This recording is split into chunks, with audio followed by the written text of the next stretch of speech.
विद्यार्थी मित्रों केमिस्ट्री में चैप्टर नंबर 3 ની અંદર છેલ્લા બે લેક્ચર થી આપણે તત્વોનું આવર્તી વલણ સમજી રહ્યા છીએ।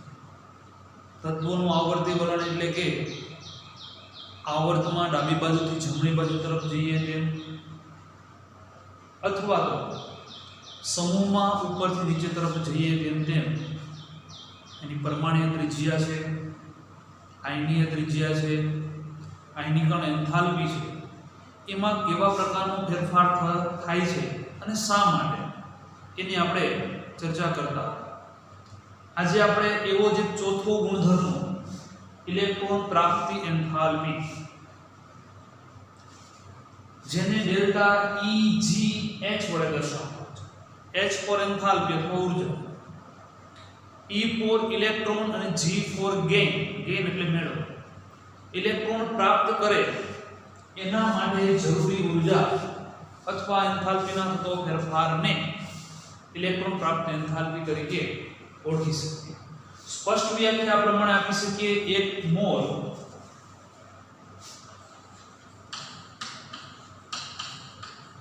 વાયુરૂપ તટસ્થ પરમાણુ માં 1 મોલ ઇલેક્ટ્રોન દાખલ કરવા માટે જરૂરી ઊર્જા ને ઇલેક્ટ્રોન પ્રાપ્તિ એન્થાલ્પી ડેલ્ટા EGH કહે છે અથવા ઇલેક્ટ્રોન બંધુતા તરીકે પણ ઓળખી શકાય। આપને ખ્યાલ છે કે 1 મોલ ઇલેક્ટ્રોન દાખલ થાય અથવા 1 ઇલેક્ટ્રોન દાખલ થાય એટલે ઋણાયન બને, એટલે એની બીજી વ્યાખ્યા આપવી હોય તો આ પ્રમાણે પણ વ્યાખ્યા આપી શકીએ કે 1 મોલ વાયુરૂપ તટસ્થ પરમાણુમાંથી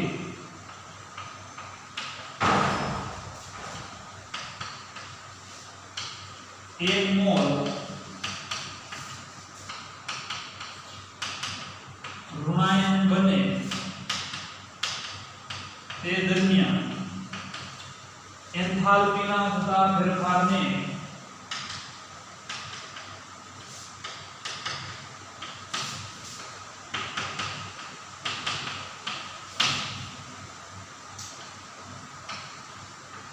इलेक्ट्रॉन प्राप्ति एंथैल्पी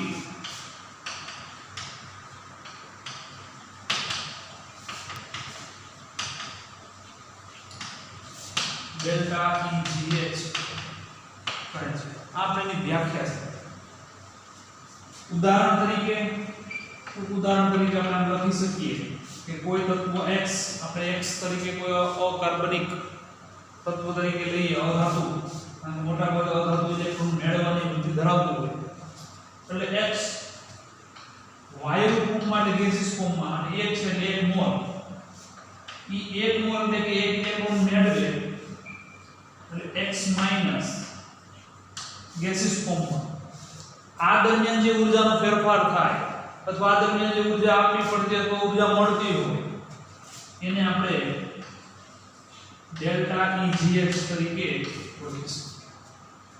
અહીં આપણે જરૂરી ઊર્જા જરૂર નથી કે આપવી જ પડતી હોય, મોટા ભાગે ઇલેક્ટ્રોન પ્રાપ્તિ એન્થાલ્પીની કિંમત ઋણ હશે એટલે ઇલેક્ટ્રોન પ્રાપ્તિ એન્થાલ્પીનું મૂલ્ય જેમ વધારે ઋણ હોય એનો મતલબ એમ કહી શકીએ કે વધુ સરળતાથી ઇલેક્ટ્રોન મેળવી શકે છે। નામ લખી શકીએ મોટા ભાગના પરમાણુની ઇલેક્ટ્રોન પ્રાપ્તિ એન્થાલ્પી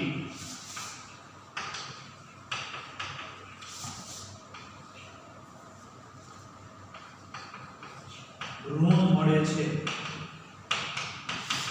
કારણ કે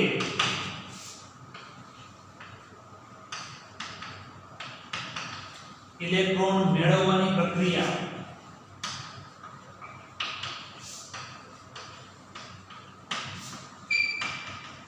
ઉષ્માક્ષેપક હોય છે.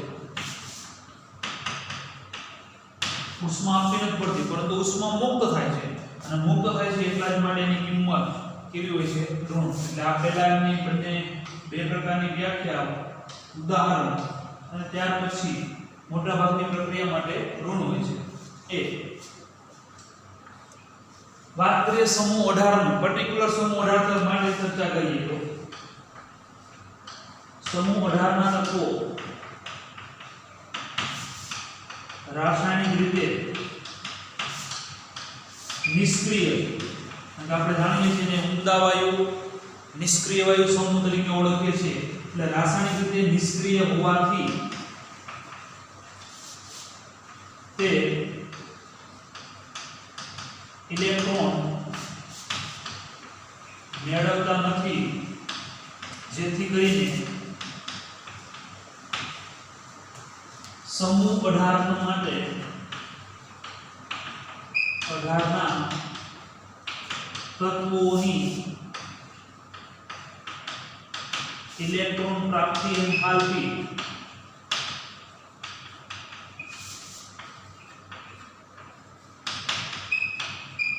ધન હોય છે, તેમજ ઊંચું મૂલ્ય ધરાવે.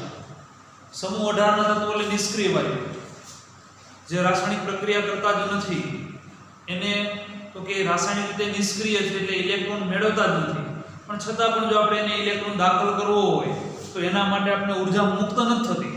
મોટાભાગના તત્વો માટે ઇલેક્ટ્રોન પ્રાપ્તિ એન્થાલ્પી ઉષ્માક્ષેપક એટલે ઊર્જા મુક્ત કરે છે. પરંતુ સમૂહ 18 ના જે તત્વો છે એ વિદ્યાર્થી મિત્રો રાસાયણિક રીતે સ્થાયી હોવાને કારણે એની ઇલેક્ટ્રોન પ્રાપ્તિ એન્થાલ્પીનું મૂલ્ય એ ધન મળે છે. ત્યારબાદ તો કે હેલોજનની વાત કરીએ તો પેલા આટલું આ જે લખેલું છે આપણે નોંધી લઈએ. ત્યારબાદ ઇલેક્ટ્રોન પ્રાપ્તિ એન્થાલ્પીના અન્ય મુદ્દાઓની ચર્ચા કરીએ તો સમૂહ 17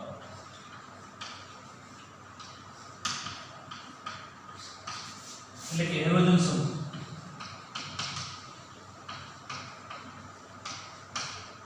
વિદ્યાર્થી મિત્રો સમૂહ 17 જો એક ઇલેક્ટ્રોન મેળવે તો સમૂહ 18 જેવી રચના પ્રાપ્ત થાય, એટલે રાસાયણિક રીતે સ્થાયિત્વ પ્રાપ્ત થાય.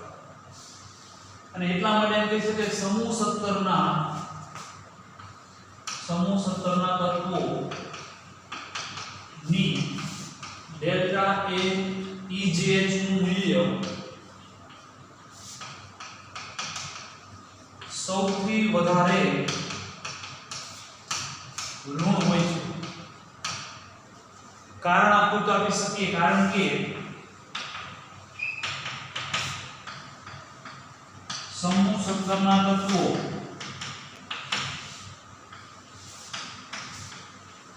એક ઇલેક્ટ્રોન મેળવી સમૂહ 18 જેવી રચના પ્રાપ્ત કરે છે, જેથી તે નિષ્ક્રિય વલણ ધરાવે. આમ સમૂહ 17 ના તત્વો માટે સૌથી વધારે, સમૂહ 18 માટે સૌથી વધારે ધન, સમૂહ 17 માટે સૌથી વધારે ઋણ હોય છે. એના પછી જો આપણે આવર્તી વલણ ચર્ચા કરીએ, આવર્તી વલણ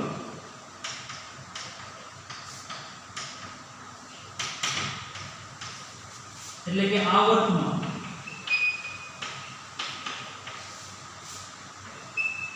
ડાબી બાજુથી જમણી બાજુ તરફ જઈએ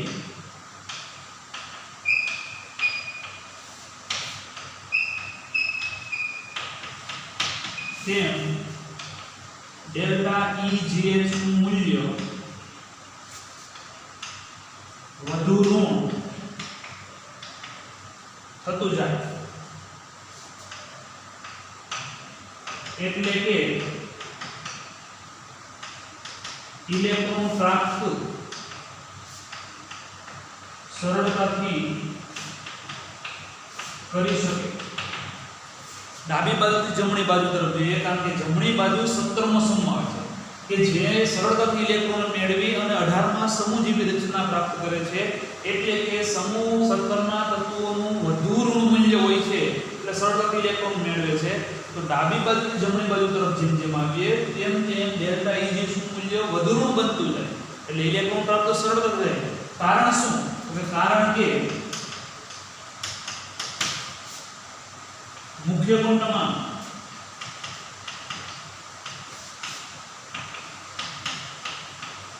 સમાન હોવાથી દાખલ થતો ઇલેક્ટ્રોન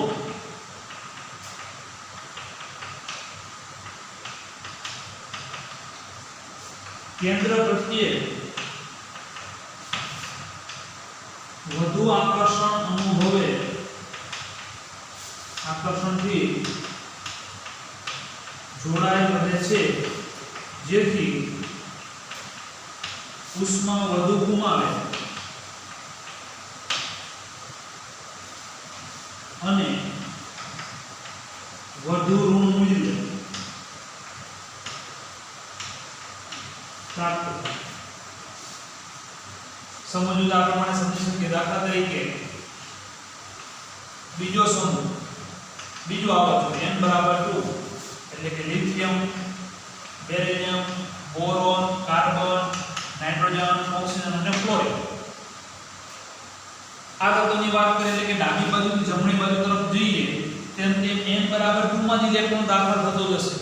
દાખલા તરીકે બોરોનની વાત કરીએ તો n બરાબર 2 માં વધારાનો એક ઇલેક્ટ્રોન આવે છે, જેથી કરીને અહીંયા 5 પ્રોટોન અને 6 ઇલેક્ટ્રોનને આકર્ષણ, વધારાનો એક ઇલેક્ટ્રોન આવ્યો, સ્થાયિત્વ વધે, એના કરતાં આની સ્થાયિત્વ વધે, એના કરતાં આની સ્થાયિત્વ વધે, એના કરતાં આની સ્થાયિત્વ એટલે ઇલેક્ટ્રોન પ્રાપ્ત એન્થાલ્પીનું મૂલ્ય એ વધુ ને વધુ ઋણ બનતું।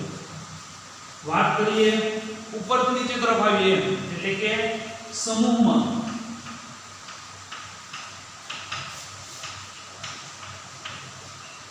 ઉપરથી નીચે તરફ જતા ડેલ્ટા EGH દર વખતે લખવું ન પડે એટલા માટે ઇલેક્ટ્રોન પ્રાપ્ત એન્થાલ્પીનું મૂલ્ય ઘટે છે। એટલે ઉપરથી નીચે તરફ આવીએ તેમ તેમ ઇલેક્ટ્રોન પ્રાપ્ત એન્થાલ્પીનું મૂલ્ય ઘટે છે। કારણ તો કે પરમાણુ કદ વધે, પરમાણુ કદ વધે એટલે શું થાય તો ઇલેક્ટ્રોન દૂરની કક્ષામાં દાખલ, કારણ કે ઉપરથી નીચે તરફ જતા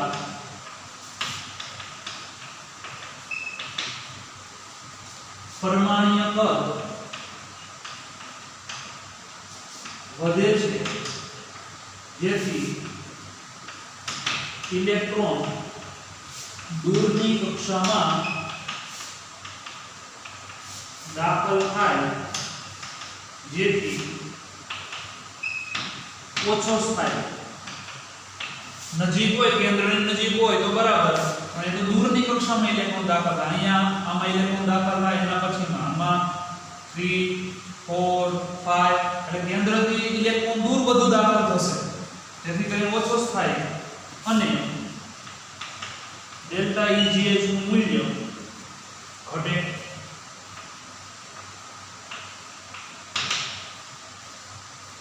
તો આ રીતે આપણે ઇલેક્ટ્રોન પ્રાપ્તિ એન્થાલ્પીના અગત્યના ટોપિક લખી લઈએ।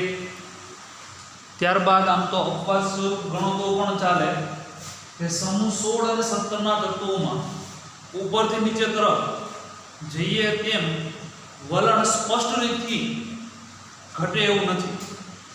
એટલે કે સમૂહ 16 ના તત્વો ઓસ સેટઅપો એટલે ઓક્સિજન, સલ્ફર, સેલેનિયમ, ટેલુરિયમ અને પોલોનિયમ। આમાં તો આપણે ખ્યાલ જ છે કે ફ્લોરિન, બ્રોમિન, આયોડિન અને એસ્ટિસ્ટીન અહીં લીવર વોલ્યુમની આવે તો આ તત્વો પણ આપણે લખવાની જરૂરિયાત નથી, કારણ કે બંને રેડિયો સક્રિય તત્વો છે। આ ચાર તત્વોની અંદર સમૂહ 16 માટે જો ડેલ્ટા EGH નો ક્રમ ગોઠવવા જઈએ તો આ પ્રમાણે મળે છે, મળવો જોઈએ આ પ્રમાણે: ઓક્સિજન, સલ્ફર, સેલેનિયમ અને ટેલુરિયમ. એ જ રીતે 17મા સમૂહ માટે તો 17મા સમૂહ માટે ડેલ્ટા EGH નો ક્રમ જો ગોઠવવા જઈએ તો ફ્લોરિન, ક્લોરિન, બ્રોમિન અને આયોડિન. વિદ્યાર્થી મિત્રો, આ પ્રમાણે મળવો જોઈએ. હમણાં જે ચર્ચા કરી એ પ્રમાણે સમૂહમાં ઉપરથી નીચે તરફ જઈએ તેમ તેમ ડેલ્ટા EGH નું મૂલ્ય ઓછું ઋણ થતું જાય. એટલે એનું મૂલ્યની દ્રષ્ટિએ લખીએ તો આ પ્રમાણે ઓછું ઋણ થતું જાય. પરંતુ આ પ્રમાણનો ક્રમ ન મળતા અહીંયા થોડો ફેરફાર જોવા મળે છે. સલ્ફર, ઓક્સિજન, સેલેનિયમ, ટેલુરિયમ, અહીંયા પણ એ પ્રમાણે ક્લોરિન, ફ્લોરિન, બ્રોમિન અને આયોડિન. એટલે જે તફાવત જોવા મળે છે એ આ પ્રમાણે મળે છે કે સમૂહ 16 ની અંદર ઓક્સિજન કરતા સલ્ફરનું વધુ ઋણ મૂલ્ય મળે છે, અહીંયા ફ્લોરિન કરતા ક્લોરિનનું વધુ ઋણ મૂલ્ય મળે છે. એના માટે જવાબદાર છે એ બંનેની પરમાણ્વીય કદ. શા માટે? તો ઓક્સિજન અને ક્લોરિન છે એ n બરાબર 2 એટલે કે બીજી કક્ષામાં ઇલેક્ટ્રોન ગોઠવાય છે, અને અહીંયા n બરાબર 3 એટલે કે ત્રીજી કક્ષામાં ઇલેક્ટ્રોન. જો કદની દ્રષ્ટિએ વાત કરીએ તો ઓક્સિજન કરતા સલ્ફરનું કદ વધારે હોય છે, જેથી કરીને એટલે આમ કહી શકીએ અહીં ફ્લોરિન તથા ઓક્સિજનમાં દાખલ થતો ઇલેક્ટ્રોન n બરાબર 2 કક્ષામાં દાખલ થશે કે જેનું કદ નાનું હોવાથી ઇલેક્ટ્રોન વચ્ચે અપાકર્ષણ વધારે હોય છે, જ્યારે સલ્ફર અને ક્લોરિનમાં દાખલ થતો નવો ઇલેક્ટ્રોન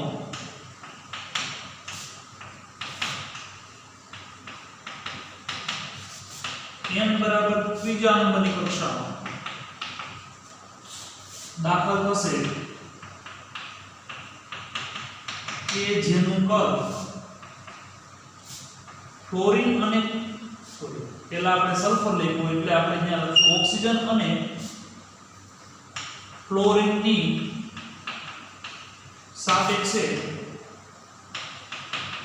મોટું હોવાથી ઇલેક્ટ્રોન વચ્ચેનું અપાકર્ષણ ઓછું થશે. એટલે આ ક્રમની જગ્યાએ સાચો આ ક્રમ છે. બંને સમૂહની અંદર આ રીતે જોવા મળશે, કારણ કે n બરાબર 2 એટલે કદ નાનું, જ્યારે n બરાબર 3 એટલે એનું કદ મોટું, જેથી કરીને દાખલ થતો ઇલેક્ટ્રોન વચ્ચે જે ઇલેક્ટ્રોન દાખલ થશે બીજા ઇલેક્ટ્રોન પ્રત્યેનું અપાકર્ષણ મોટા કદને કારણે ઘટે છે. અને નાનું કદ છે જેથી કરીને અપાકર્ષણ વધારે હોય છે, જેથી કરીને એનું ઓછું ઋણ મૂલ્ય માટે એ જવાબદાર હોય છે.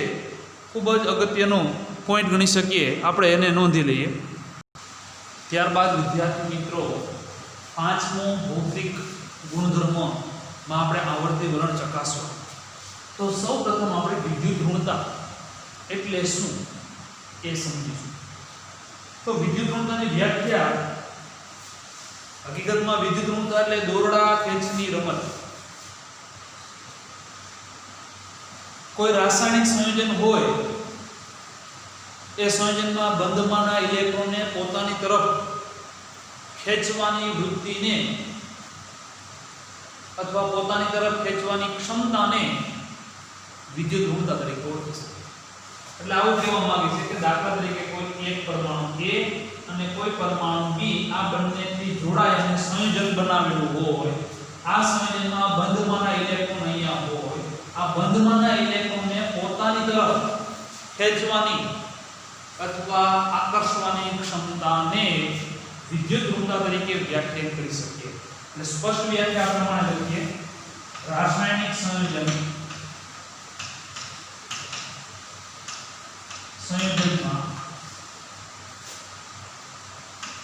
બંધના ઇલેક્ટ્રોનને પોતાની તરફ આકર્ષવાની ક્ષમતાને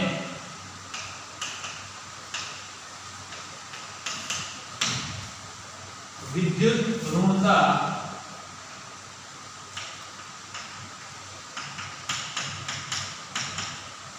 કહે છે. અથવા બીજી વ્યાખ્યા આપી તો આમ પણ આપી શકીએ. બંધકારક પરમાણુની ઇલેક્ટ્રોન આકર્ષવાની વૃત્તિને કયા બંધકારક ઇલેક્ટ્રોન ને પોતાની તરફ આકર્ષવાની વૃત્તિને તો વૃત્તિનું પ્રમાણ ને વિદ્યુત ઋણતા કહે છે. ગમે તે વ્યાખ્યા બેમાંથી કોઈ પણ એક વ્યાખ્યા આપણે વિદ્યુત ઋણતાને આપી છે. વિદ્યુત ઋણતાનું નિરપેક્ષ મૂલ્ય એટલે કોઈ એક તત્વ હોય એનું ડાયરેક્ટલી માપી ન શકીએ. ઉદાહરણ તરીકે સમજીએ કે બે વિદ્યાર્થીઓ હોય, કોનામાં તાકાત વધારે છે, દોરડા ખેંચમાં કોની તાકાત વધારે છે, એમનું બે વિદ્યાર્થીઓને ઊભા રાખીને કહી શકીએ નહીં કે આમાંથી કયા વિદ્યાર્થીની વધારે. પરંતુ જો બંનેને બંધથી એટલે કે દોરડાથી બાંધવામાં આવે પછી એ રમત કરો તો ખ્યાલ આવે કે કોની તાકાત વધારે છે. એમ કોઈ એકલા તત્વની વિદ્યુત ઋણતા નક્કી ન કરી શકે. જ્યારે એ તત્વ કોઈ સંયોજનમાં હોય ત્યારે આ બંનેની કમ્પેરેટિવ એટલે કે સાપેક્ષ મેળવવામાં આવે કે આની સાપેક્ષે આની બંધમાંની ઇલેક્ટ્રોન ખેંચવાની વૃત્તિ વધારે છે તો આના કરતાં આની વિદ્યુત ઋણતા વધારે છે. છતાં કેટલાક વૈજ્ઞાનિકોએ વિદ્યુત ઋણતા માટેના કેટલાક મૂલ્યો દર્શાવ્યા, સંખ્યાદર્શક માપક્રમ આપ્યા. એમાં કેટલાક માપક્રમ એટલે પહેલો પોઈન્ટ આપણે લખી શકીએ કે વિદ્યુત ઋણતાનું નિરપેક્ષ મૂલ્ય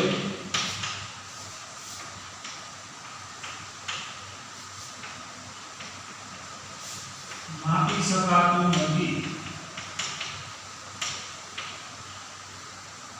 છતાં પણ કેટલાક માપક્રમ આપણે દર્શાવેલા છે વૈજ્ઞાનિકોના નામ પરથી. કેટલાક વૈજ્ઞાનિકો એના માપક્રમ સંખ્યાદર્શક માપક્રમ વિકસાવ્યા. પાઉલિન માપક્રમ, મૂલિગન જાફે માપક્રમ, પાઉલિન માપક્રમ, મૂલિગન જાફે માપક્રમ. આમાંના કેટલાક જે માપક્રમ છે આ ઉપરાંત એક ત્રીજું પણ છે જે આપણા માટે ખૂબ જ ઉપયોગી એવું તો પાઉલિન માપક્રમ જ આપણે ઉપયોગી છે. ઓલ્ડરેડ રોચોવ માપક્રમ.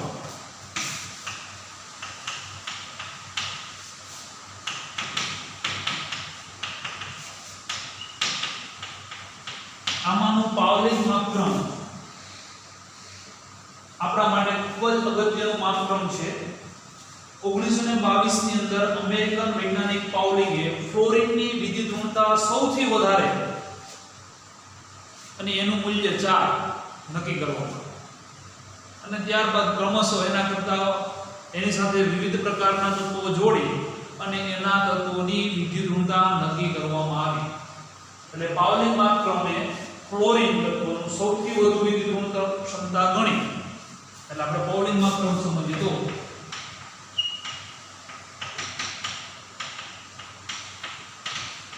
પાઉલિન માપક્રમ સૌથી વધુ વિદ્યુત ઋણ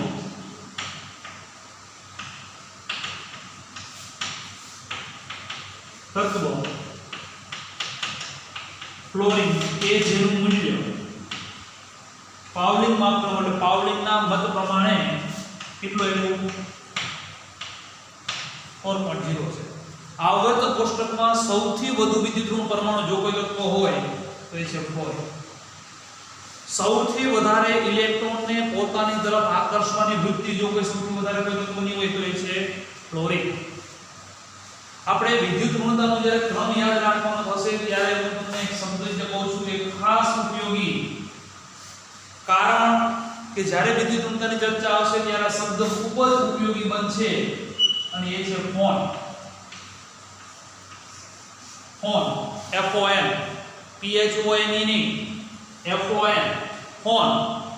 ક્લોરીન, ઓક્સિજન અને નાઇટ્રોજન વિદ્યુત ઋણતાની વાત કરીએ તો એક જ આવર્તનના ત્રણ મહત્વના તત્વો કે જેની વિદ્યુત ઋણતા ક્રમશઃ સૌથી વધારે ઇલેક્ટ્રોન આકર્ષવાની વૃત્તિ એટલે દોરડા ખેંચની અંદર ફર્સ્ટ નંબર ક્લોરીનનો, ત્યારબાદ ઓક્સિજન અને ત્યારબાદ નાઇટ્રોજન. એટલે સૌથી વધુ વિદ્યુત ઋણતાનું ઋણમય તત્વ હોય, સૌથી વધુ ઇલેક્ટ્રોન આકર્ષવાની વૃત્તિ હોય તો એ ક્લોરીનની છે, ત્યારબાદ ઓક્સિજન અને ત્યારબાદ નાઇટ્રોજન છે. અને એને આ ઓર્ડિંગમાં ક્રમે પણ સેમ જ પ્રમાણે ફ્લોરિનની વિદ્યુત ઋણતા સૌથી વધારે દર્શાવી અને જેનું મૂલ્ય 4 વડે દર્શાવવામાં આવ્યું. ત્યારબાદ આ આપણે જે ચર્ચા કરી એ વિદ્યુત ઋણતા એટલે શું અને એનું માપક્રમ કઈ રીતે દર્શાવી શકાય એ ચર્ચા આ આપણે લખી લઈને ત્યારબાદ એનું આવર્તી વલણ સમજીએ. આવર્તી વલણ તો પહેલો પોઈન્ટ આપણે આવર્તમાન આવર્તન ડાબી બાજુથી જમણી બાજુ શબ્દ સમજ લખતો માત્ર સમજવા માટે ડાબી બાજુથી જમણી બાજુ જઈએ તેમ વિદ્યુત ઋણતા વધે. સમૂહમાં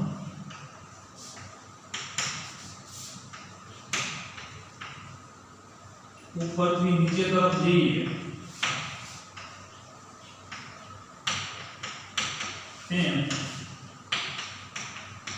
વિદ્યુત ઋણતા ઘટે. આ બંને મુદ્દાને આધારે આપણે જો પરમાણ્વીય કદ અથવા પરમાણ્વીય ત્રિજ્યા સ્વરૂપે સમજીએ તો આવર્તમાં ડાબી બાજુથી જમણી બાજુ તરફ જઈએ તેમ પરમાણ્વીય કદ એટલે કે પરમાણ્વીય ત્રિજ્યા ઘટે છે. સમૂહમાં ઉપરથી નીચે તરફ જઈએ તેમ તેમ પરમાણ્વીય ત્રિજ્યા વધે છે. અહીંયા એના કરતા ઊંચું છે. આનો મતલબ એમ કહી શકીએ યાદ રાખવા માટે કે વિદ્યુત ઋણતા proportional to 1 upon પરમાણુ કદ અથવા પરમાણ્વીય ત્રિજ્યા. પરમાણુ કદ અથવા પરમાણ્વીય ત્રિજ્યાના વ્યસ્ત પ્રમાણમાં હોય છે. બીજા કેટલાક અગત્યના ગુણધર્મ સમજીએ તો ડાબી બાજુ જે તત્વો હોય છે એ તત્વો ધાતુ તત્વો હોય છે અને જમણી બાજુના જે તત્વો હોય છે એ અધાતુ તત્વો હોય છે. એટલે વિદ્યુત ઋણતા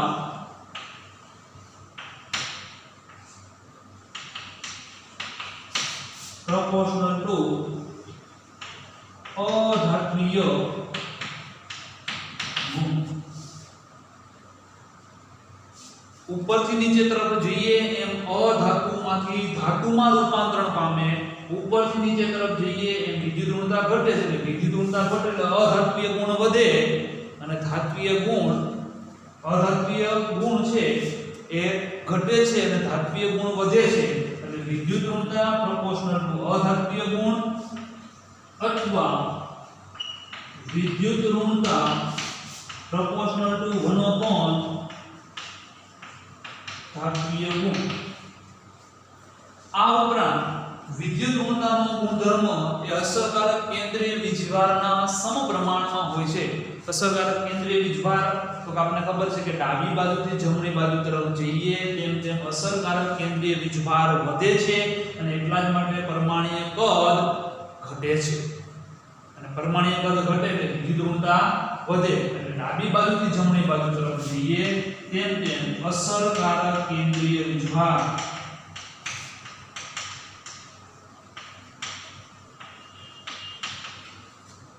એટલે વિદ્યુત ઋણતા proportional to અસરકારક કેન્દ્રીય વીજભાર, વિદ્યુતભાર ઋણતા proportional to 1 upon પરમાણુ કદ, અધાત્વીય ગુણના સમપ્રમાણમાં અને ધાત્વીય ગુણના વ્યસ્ત પ્રમાણમાં.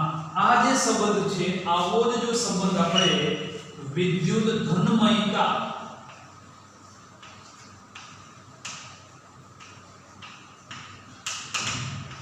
માટે લખવો હોય તો પહેલા વાત કરીએ આવર્તમાં. સેમ વ્યસ્ત સંબંધ છે એટલે આપણે સરળતાથી બંને કમ્પેરેટિવલી યાદ રાખી શકીએ. આવર્તમાં ડાબી બાજુથી જમણી બાજુ તરફ જઈએ તેમ વિદ્યુત ઘનમયતા આમાં વધે છે, અહીંયા શું આવશે? ઘટે. સમૂહમાં ઉપરથી નીચે તરફ જઈએ તેમ વિદ્યુત ઘનમયતા અહીંયા ઘટે છે, અહીંયા વધે છે. આ ઉપરાંત આ પ્રકારનો સંબંધ લખવો હોય તો પણ લખી શકીએ. વિદ્યુત ઘનમયતા પ્રોપોર્શનલ ટુ, અને ઊંધું કરવું પડે એટલે કે પરમાણ્વીય કદ. જેમ જેમ પરમાણ્વીય કદ વધે તેમ તેમ વિદ્યુત ઘનમયતા વધે. ઉપરથી નીચે તરફ જઈએ છીએ તેમ તેમ પરમાણ્વીય કદ વધે છે, એટલા માટે વિદ્યુત ઘનમયતા વધે છે. ડાબી બાજુથી જમણી બાજુ આવીએ તેમ પરમાણ્વીય કદ ઘટે છે, એટલે વિદ્યુત ઘનમયતા ઘટે છે. એટલે સમપ્રમાણમાં પ્રોપોર્શનલ ટુ 1/, અસરકારક કેન્દ્રીય વીજભાર